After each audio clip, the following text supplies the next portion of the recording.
Everyone, welcome back to my channel. आज हम लोग डिबेंचर का 2020 का पेपर डिस्कस करेंगे। ठीक है, क्वेश्चन नंबर 5 जो है इससे पहले वाली वीडियो में हमने डिस्कस कर दिया है। आज हम लोग को करना है ये बी वाला पार्ट। ठीक है, जो 8 मार्क्स के लिए आया था इन ईयर 2020 में। ये बहुत इंपॉर्टेंट क्वेश्चन है। क्यों? क्योंकि यहाँ पर डिबेंचर रिडीम तो हो रहा है, बट रिडेम्पशन जो है इंस्टॉलमेंट पे हो रहा है। तो इंस्टॉलमेंट वाले रिडेम्पशन के टॉपिक से ये क्वेश्चन है, तो इसको बहुत ध्यान से सॉल्व करिएगा क्योंकि ये बहुत इंपॉर्टेंट क्वेश्चन है। On 1 April 2016 the following balances appeared in the books of Shikhar limited.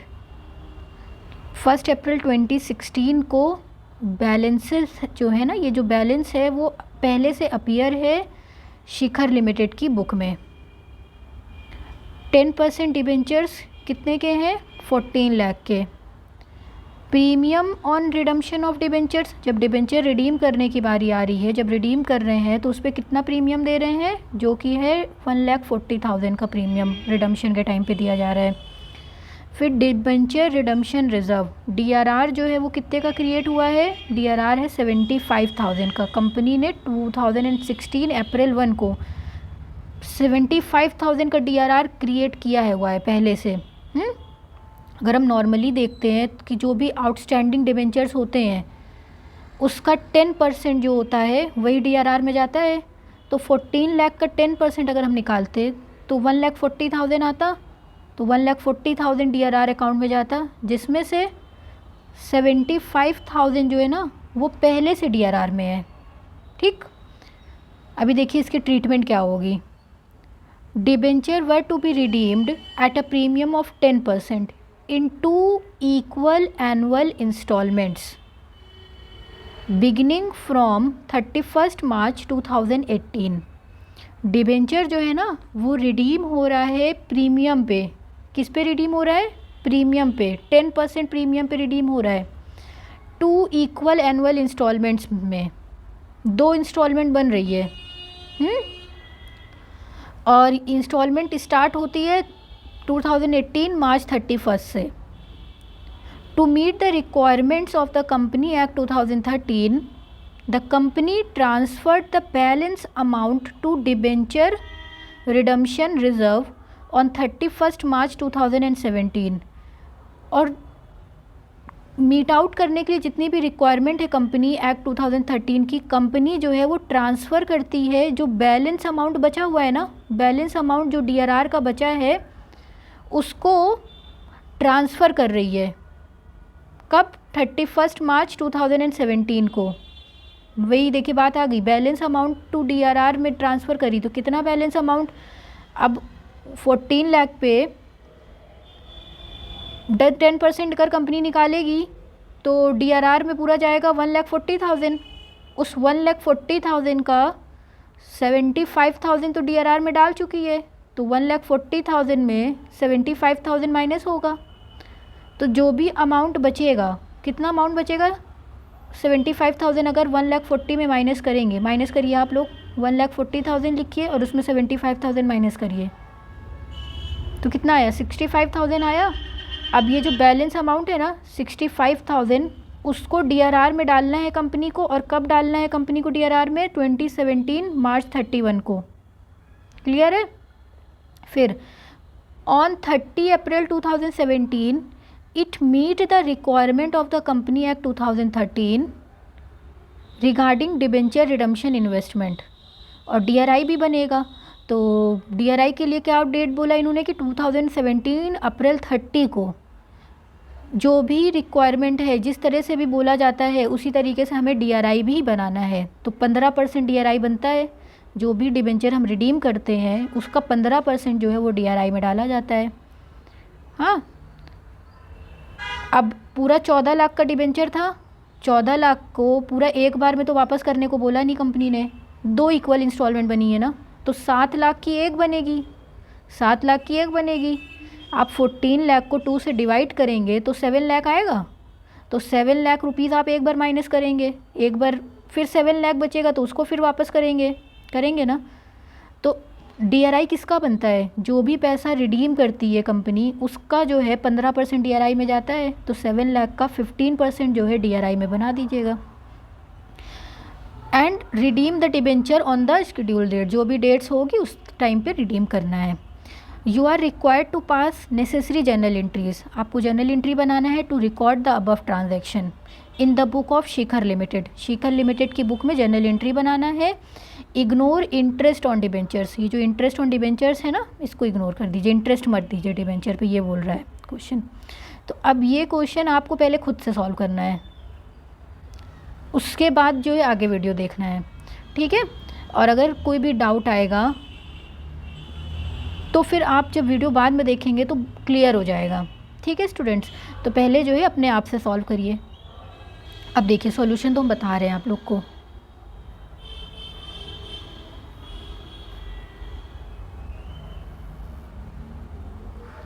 सबसे पहले क्या हो रहा है क्वेश्चन में, क्या करना है, in the book of Shikhar limited journal entry, Shikhar limited की बुक में जर्नल एंट्री बनानी है। Date particular ledger folio, amount debited और अमाउंट क्रेडिटेड। तो क्वेश्चन में बोला था ना कि कब बनाना है DRR, 2017 मार्च 31 को DRR बनेगा। तो 2017 डेट लिखेंगे, 2017 मार्च 31, बचे हुए अमाउंट का DRR बनाना है। तो surplus in statement of profit and loss account debited to debenture redemption reserve account 65,000 और 65,000 आ गया।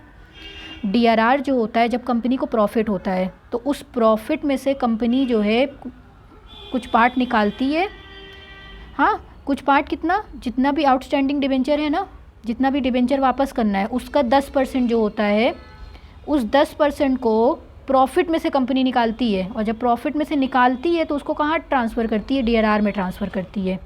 तो इसीलिए एंट्री बनती है surplus in statement of profit and loss account debit to debenture redemption reserve account, transfer of profit equal to 10% of the face value of debenture to DRR। 65,000 आया, ये कहाँ से आया, ये देखिए अभी बताया था आप लोग को ना कि 14 लाख में 14 लाख का 10% जो होता है वो होता है 1,40,000। तो ये टोटल रिज़र्व जो है 1,40,000 का बनना था। और एग्जिस्टिंग बैलेंस जो क्वेश्चन में पहले से बना के दिया है, जो कि ये 75,000 का इन्होंने पहले से बना के दिया है, तो अब जो बैलेंस बचा है वो बनेगा, वो जाएगा DRR में। तो 65,000 अब ट्रांसफ़र कर देंगे DRR में, ठीक है। फिर उसके बाद क्या हुआ, ये बन गया। अब रिडम्पशन के, ये जो रिडम्पशन होने वाला है वो तो पक्का है, हमें पता है कि भाई रिडम्पशन करना है आपको। तो रिडम्पशन से 11 मंथ बिफोर मीन्स कि अप्रैल 30 को, हाँ DRI बनता है। क्या बनता है, DRI बनता है। कितना रुपए अब हम वापस करने वाले हैं, 7 लाख वापस करने वाले हैं, हाँ। तो उस 7 लाख का 15% निकालेंगे, 15% होगा 1,05,000। तो 1,05,000 का क्या करेंगे, DRI खरीद लेंगे। कंपनी कहाँ पैसा इन्वेस्ट कर देगी, DRI में इन्वेस्ट कर देगी। तो debenture redemption investment account debited to bank account, investment made equal to 15% of the first instalment of 7 lakh. तो ये जो है हमने DRI में पैसा इन्वेस्ट कर दिया। अब क्या होगा, अगर नॉर्मल क्वेश्चन होते थे जिसमें जो इंस्टॉलमेंट नहीं होता था, लमसम पेमेंट का होता था कि एक बार में पूरी पेमेंट हो जाती थी, तो DRI जैसे ही बनता था ना उसी के जस्ट नीचे जो है इनकैश्ड करवा लेते थे DRI को पहले तो परचेज़ करते थे, फिर उसके जस्ट नीचे जो है जिस दिन रिडम्पशन होता था उस दिन जो है डिबेंचर को सेल करके, डिबेंचर रिडम्पशन इन्वेस्टमेंट जितना भी इन्वेस्टमेंट किया उसको बेच के पैसा रियलाइज़ करवा लेते थे। तो एंट्री बना देते थे bank account to DRI account. लेकिन इंस्टॉलमेंट के केस में एक बार पैसा इन्वेस्ट कर दिया तो फिर जब लास्ट इंस्टॉलमेंट बनेगी तब जो है इसको पैसा जो है, जो हमने जो इन्वेस्टमेंट ख़रीदा है उस इन्वेस्टमेंट को बेचेंगे जब हमारी लास्ट इंस्टॉलमेंट बनेगी, ठीक है। तो एक बार तो अभी DRI में पैसा इन्वेस्ट कर दिया, ये हो गया। अब उसके बाद क्या है, रिडम्पशन की 2 एंट्री बनती है, तो वो दोनों एंट्री जो है रिडम्पशन की बना देंगे। याद है रिडम्पशन की एंट्री क्या बनती थी, डिबेंचर अकाउंट 8% डिबेंचर या 10% debenture account debited to debenture holder, फिर debenture holder account debited to bank account. ये आपकी रिडम्पशन की एंट्री है। तो यहाँ पे रिडम्पशन जो है वो प्रीमियम पे हुआ है। प्रीमियम कितना था टोटल क्वेश्चन में, देखिए प्रीमियम कितना है 1,40,000 है। इसको भी 2 से डिवाइड करिए तो 70,000 जो है एक बार आएगा, फिर 70,000 एक बार आएगा। एंट्री क्या बनेगी 10% डिबेंचर अकाउंट डेबिटेड 7 लाख से, और प्रीमियम ऑन रिडम्पशन, ये जो प्रीमियम देना पड़ा ना ये कंपनी के लिए तो लॉस है, तो कंपनी इसको डेबिट में डालेगी। तो premium on redemption of debenture account debited 70,000 to debenture holder. पूरा डिबेंचर होल्डर को कितना देना है 7,70,000, ये 7 कितना है 7,70,000, ठीक है। तो ये amount due on debenture, due हो गया, हाँ ड्यू ऑन रिडम्पशन। रिडम्पशन के टाइम पे ये अमाउंट ड्यू है, अभी पेमेंट नहीं हुई है, तो दूसरी एंट्री क्या बनाएंगे पेमेंट करने की एंट्री। तो debenture holder account debited to bank account 7,70,000 से पेमेंट हो गई, काम खत्म। अब उसके बाद ये देखिए ये बहुत इंपॉर्टेंट एंट्री है। क्या होता है रिडम्पशन के ही टाइम पे 4 एंट्री बनती है। पहला तो DRI बेचने की एंट्री बनती है, फिर 2 एंट्री जो है रिडम्पशन की बनती है, और 1 एंट्री जो भी बैलेंस जो अमाउंट जो DRR है उस DRR को जनरल रिजर्व में डालने की एंट्री बनती है, हाँ। और जब ड्राइंग ऑफ लॉट्स, ये पहले वाला जो मेथड होता है, जब पूरा लमसम पेमेंट एक बार में कर देते हैं तो जितना भी टोटल DRR बनाया है उस पूरे DRR को हम जनरल रिजर्व में एक साथ ट्रांसफ़र कर देते हैं, काम ख़त्म हो जाता है। लेकिन जब भी इंस्टॉलमेंट मेथड से क्वेश्चन करेंगे ना आप, तो DRR टू जनरल रिजर्व में प्रोपोर्शनेट अमाउंट जाएगा रिडम्पशन का।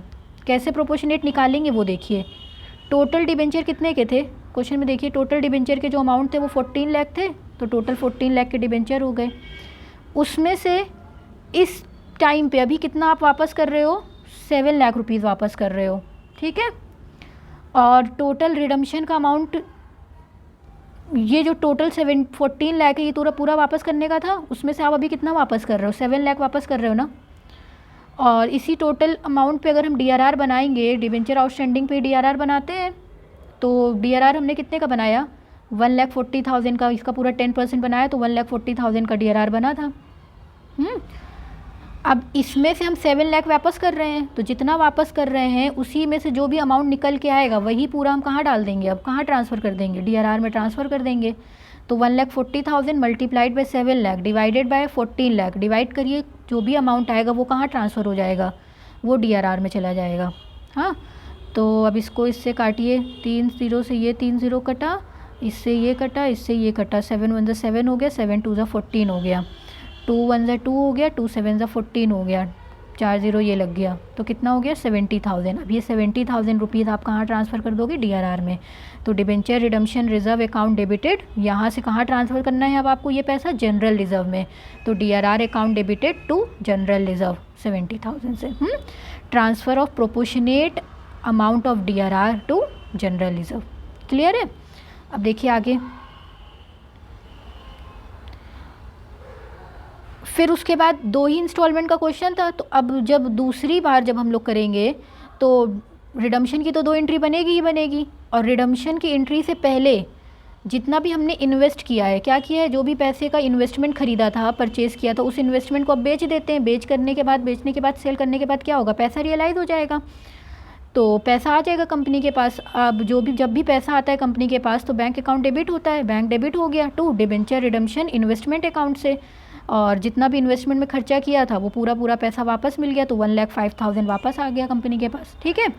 फिर सेम रिडम्पशन की 2 एंट्री पास करिए, इससे पहले जो पास किया है क्या थी, 10% debenture account debited, premium on redemption of debenture account debited to debenture holder, यहाँ पे 7 लाख और यहाँ पे 70,000, और टोटल ये डिबेंचर होल्डर को हमें कितना पैसा देना है 7,70,000 की लायबिलिटी क्रिएट है कंपनी के पास, कितना पूरा कंपनी को पैसा देना है।